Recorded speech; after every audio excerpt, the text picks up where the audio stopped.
us, I believe, can plead guilty to saying we simply don't have the time to eat right. We are sitting on our computers, we are not exercising as much as we should, and I definitely plead guilty for having too much of coffee. So how do we ensure that our lifestyle does not impact on our healthy health? And that's the problem that all of us have been battling. How do we ensure that all of it doesn't go down the drain, our lifestyles, because of the way that we have been acting over the years? Perhaps that's where we can expect nutrition to step in and help our health at least, which is why this panel, I believe, is very important. And for that, let me go across first to Mr. Uday Prakash. Now, just as our body changes with age, even our nutritional levels, our requirements have to change. But often we've seen that we don't put that into our dietary consideration. How important are supplements in a case like that? Yeah, let me probably answer the first one. What you said is, it's very difficult for us in our high-paced life, right? And let me ask you, how many times you skip your breakfast, or when you are rushing to the work, or you grab something that is available, right? See, and I was having a conversation with Dr. Rupali. It's important that the wholesome diet do provide some of the nutrients, but in our high-paced life, it often becomes difficult for us to catch up with the way we eat. Sometimes it could be due to the paucity of the time. Sometimes it could be the availability of a high-quality, fresh food itself, and sometimes it's the knowledge behind the food. So these are the factors which affect, the way we eat, right? And that's where we believe supplement can play a big role. In fact, studies have suggested that, if you can have a right supplement, it helps you in your better immune response. And perhaps at the top of the chain when it comes to health is going to be none other than the sports person. So, Anju Bobby George, I must ask you this. We all know that sports persons must stay healthy. But how often and how much of a thought are they putting into their nutrition? Because it's not just about being fit now. They need to ensure that the fitness levels continue.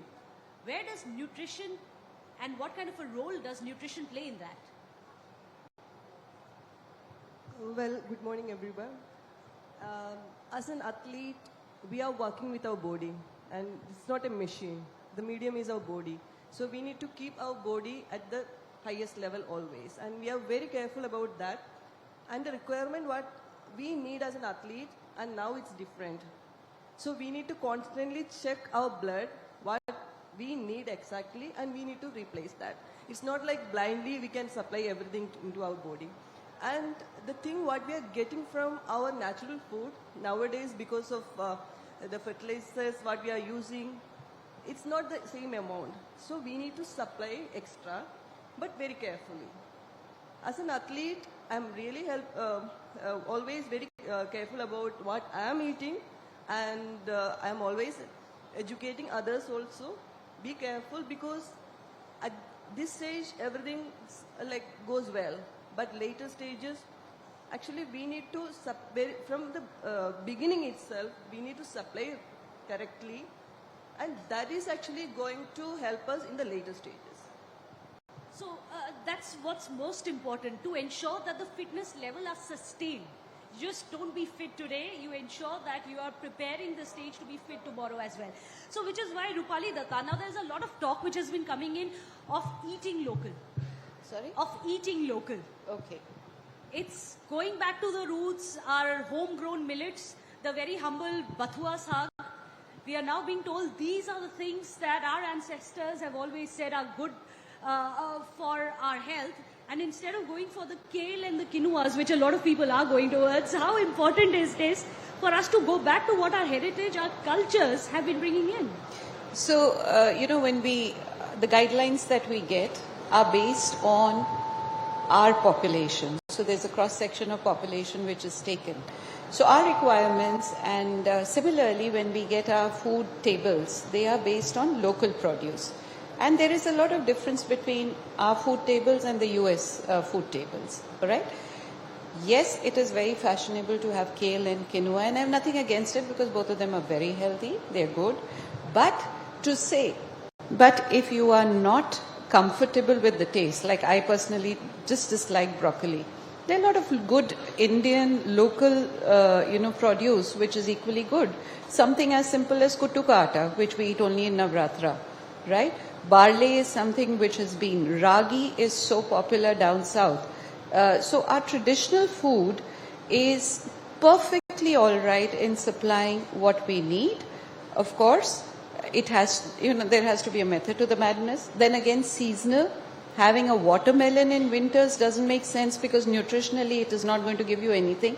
Having an apple in summers does not make sense similarly. So that's why it's important to eat local, because your local ready wala will only get what is grown, say, maximum 10 kilometers away. There's also the loss of nutrients as you keep them longer. So I always tell people, get out of the supermarkets, go to your local ready wala. He will give you the best food. So go back. I just want to add to what she said. In fact, we should be very proud of the science that is there in our ancient texts, right? And the traditional usage of herbs. So we at Herbalife, we are getting bacopa, which is used for your brain health, which helps in your cognitive function, which helps in your memory. We are taking this from India into our US formulations, okay, which is a product which is for the global audience. So actually local is going global now. And that's very important, because my follow-up question to what we had Rupali Datta say to you, Mr. Uday Prakash, she specifically said that there are different geographical locations and the requirements are different. For example, those in India vis-a-vis those who may be in US. So what are the kind of products which are specifically designed for Indians? And that's very important, because it's not just anymore about general nutrition, but targeted nutrition is very important as well. Yeah, so when the products are formulated, see, there are two ways of looking. One, we benefit from the global research, and we have a center of excellence in Bangalore where there are Indian scientists who work tirelessly to formulate the product. And these products are suited for Indian audience, right? And we get best of the ingredients from across the world, right? Wherever it is available to formulate this product. For example, I was having a chat with Anju, and one of the challenges that athletes have is the palatability of the food, right? Sometimes when you talk about nutrition, you don't really like the taste of that particular food. And to make it palatable for our audience, there is a lot of research that goes behind that. For example, recently we launched Kashmiri Kawa. Now, Kashmiri Kawa with an energy drink mix is an amazing combination. People are just loving it. We are using real saffron in the entire formulation to make it customized for Indian audience. So that is what makes us different than any other nutrition company, wherein we benefit from the global research as well as amalgamate it with our ancient knowledge. And then in that case, let me take that across to Anju Bobby George. What happens to sports persons who are stepping out, let's say for tours? How do they ensure their nutrition? How disciplined are they when they are out, many a times out of India as well? And you know very well when you've been competing. Yeah, mostly, but now our athletes are well focused and they know what to eat and what to do, because their performance actually, that's the main focus. So wherever we go, we ensure what we are getting, what we are eating. And now, actually, well before going there, our supporting staff will be there, and they will ensure what we are going to eat there. And sometimes we are sending our cooks also if we are going for a major competition. But actually there was time, I think before me, athletes actually, they used to complain what they are going to get there, or after the competition for their poor performance, they used to complain like, I was not getting any rice there, or dal there, or chapati there. But now India changed a lot, and we can actually, and I think because not only because India changed a lot, the information what we are getting from everywhere, so we know exactly how it is going to happen, and we can mentally prepare for that. But also the important role that a support staff plays to ensure, and that perhaps has improved since the days that you've been playing as well. In that case, Rupali Datta, unfortunately in the news, there have been very unfortunate, untimely deaths which have been reported. Raju Srivastava, Siddharth Shukla. The rate of heart attack prematurely killing people has been on the high, it seems. Perhaps it's because of the lifestyles that we are leading. what kind of a role can nutrition, what kind of a role can wellness play in it to try and rectify some of this? So, see, it's very important to understand health is not something you get overnight. It literally starts at conception, or rather we would say the health of the mother. You know, it's that chicken came before the egg or the egg came before the chicken. So good nutrition has to start there. Good nutrition has to start at homes. It's a learning process. It's a conditioning process. So the first 3 years, 4 years, first, are very, very critical because that's a very, the growth is so high at that time. Then through your adolescence, you're creating your bones, you're creating your organs, they are developing. So if your base is not developed properly, you can never build on it. Secondly, as a family, we should be aware of what are our genetics. So if, you're prone to, say, diabetes or heart diseases or early heart diseases, then it should be a lifestyle adaptation. Plus, after a certain age, it should also include timely checkups. People in India we don't have a health-seeking behavior. We only go to hospitals when we are ill, right? Prevention is always better than cure. So understanding your needs, taking care of your health, not going berserk. In the Sports Authority, I was pleasantly surprised. They're doing a wonderful job. But there is a method to the madness. There is a scientific basis. So products that are being produced are far superior to what they were. We are using them with patients who are on life support, So this cannot be done just for the heck of it. But what you use for a patient on life support cannot be used for another person. So you have to get the proper guidance, you have to self-learn, and only then can you achieve your health goals. In fact, of late it seems that awareness about nutrition, wellness has been going up. In that case, Mr. Uday Prakash, another word which has been added to our vocabulary nowadays has been that of plant-based supplements, plant-based nutrients. We can explain what that means and how consumers have been adapting to it. So, this whole idea that plant-based nutrition is insufficient to meet your macronutrient requirement, for that matter protein, complex carbohydrate, dietary fiber, or essential vitamins and minerals, is an outdated myth. So now there is a growing realization among the people that the plant-based nutrition can meet your nutrition needs. Okay, they are they have high antioxidant levels, high phytochemicals, but at the same time there are some plants which has anti-nutritional factors as well, such as phytates. Now, and this is where we believe a right coach plays a critical role in giving a balanced diet and making sure there is a proper absorption of nutrient that happens, and they can get benefit out of it. So that's what we see. And in terms of consumer behavior, what we have realized, especially over the last 2-3 years, is people are becoming increasingly conscious about their health. They are getting benefit. They understand the benefit of investing into their health. And now the plant-based diet is sustainable. There is a growing realization that, we owe it to generations to come regarding sustainability, right? Just before this session, we were talking about sustainability in energy. And we have to start thinking about sustainability in the diet. And the plant-based diet is the best about sustainability in the diet. It has all the essential nutrients. And now with science and technology, it has become palatable as well. So that is what is driving people to adapt towards this change. Yeah. So that's very interesting. In fact, Anju, if I can come to you now, the sports nutrition segment already it's worth about 1,300 crore rupees, and it has been increasing by 25% annually at that. But you must explain to us how you feel times have changed in the life of a sports person. How nutrition levels, wellness awareness has changed since the time perhaps you were competing and what it is now?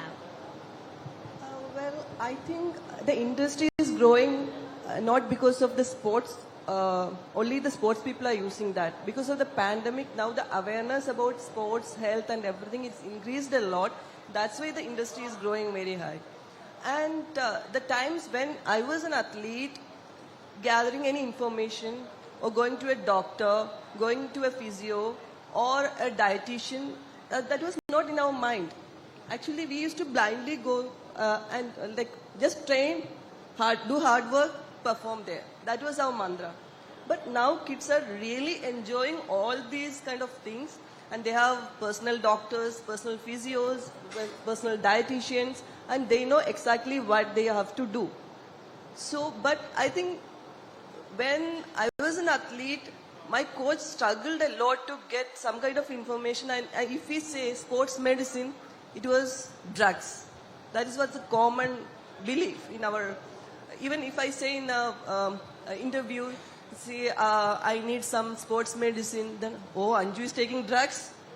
So that was the common concept. But now it's changed a lot, and we know exactly what our body requires and exactly what need to supply. And each athlete, I can say that they are half doctors. They know the knowledge of a doctor about what they need to eat and the injury, how to manage that, and the training also. And the coach also supporting a lot, and his knowledge is also equally good.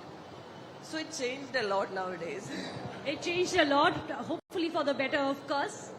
Now, Rupali, you have been very vocal about how there has been increasing threat of diabetes in India, especially because India ranks second in the diabetes epidemic.